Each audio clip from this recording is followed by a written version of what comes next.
Chris Newman here. Many people are puzzled about what they call Maori prison statistics. Politicians, social workers are often seen on the television informing the nation that we have a very unjust criminal system in the courts and so on because it punishes Maori people for being Maori. And that the high level of Maori in the prisons or under welfare or whatever is an expression of how intolerant we New Zealanders are, especially white people, and how our colonialism has caused all this terrible suffering. And our insensitivity to Maori culture is the cause of these other folk who are raised Maori, apparently, suffering from our unkindness and our indifference and our cold-heartedness and our cruelty. And this story has been told for quite a while. But do the facts support the story? Or is it just another holy story designed to get money and resources out of the population and make us feel bad about ourselves? Because surely there is a whole lot of people of Maori descent who've got nothing to do with prisons, who are just living normal lives, who've lived according to a higher standard, so therefore the law's not interested in them because they sort of live outside or beyond the meaning of the law because their morality and their behaviour is operating at a higher level. Let's investigate what's going on here.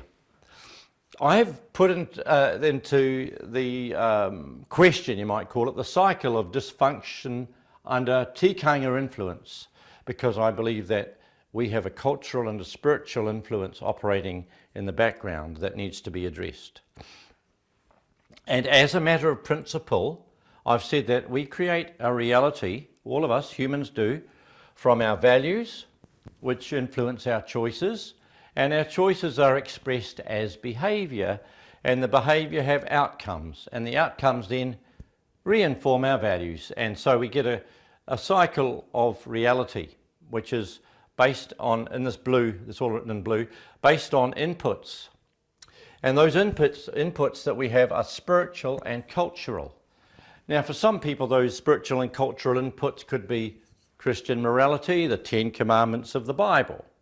Those higher level inputs, if they lead to choices and behaviour and outcomes that are in line with them, that would be pretty virtuous, harmonised and uplifting. But what about if under the reactivated old tribalist system, tikanga, which provides a justification for this old tribal control, and the rangatiratanga system, which provides for entitlement of those who keep within that system? Let's say that was operating through the old gods or the old principles of tapu, mana, utu and muru, and those were influencing people who were inside the tribal structure. Then if those people, if they let that in deep and be adopted in this way, adopted it as their values, for example, tapu is the victim story, terrible colonialism, white men are evil, all that, and that story is actually a lie, so you become a liar when you believe that story which is untrue. The mana, your pride and ego, you know, I am this, I am that, therefore I'm better than you and I'm dominating and domineering. You become a bully if you take it that far.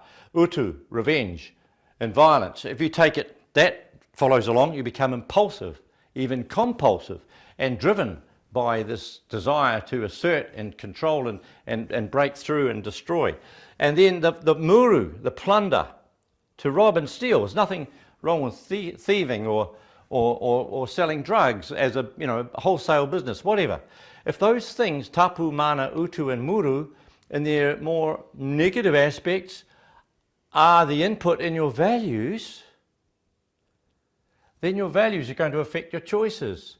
And the choices are going to affect your behaviour, which is going to bring outcomes.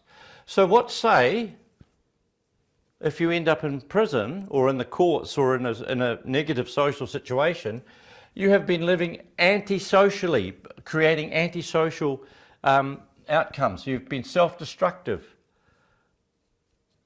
violent or impulsive, dishonest, negative, imprudent, making rash decisions on the spur of the moment, going along with the gang, doing what feels right.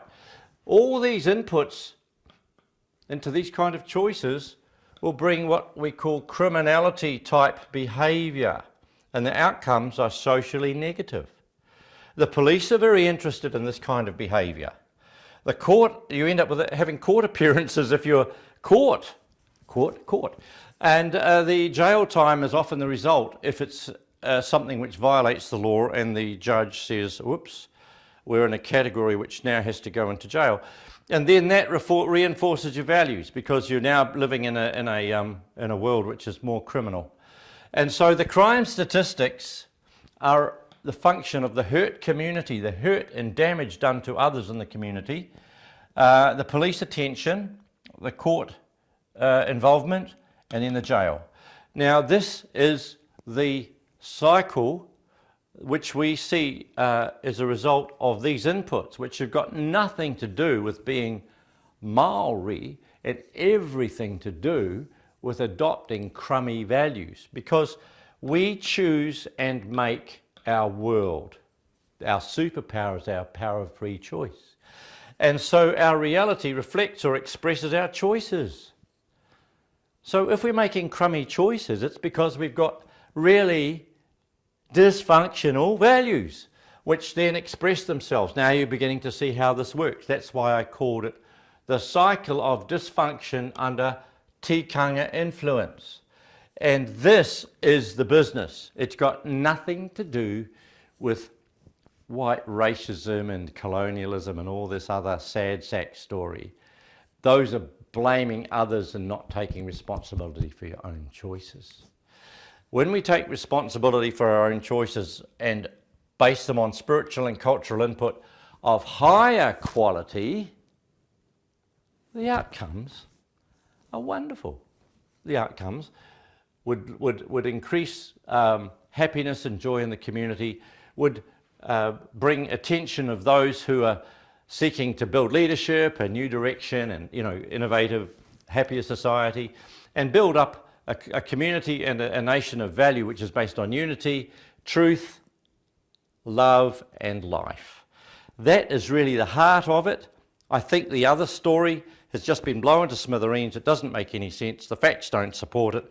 So all these poor people in jail are there because they made crummy decisions based on really lousy values, and yet they treasure those values above everything else.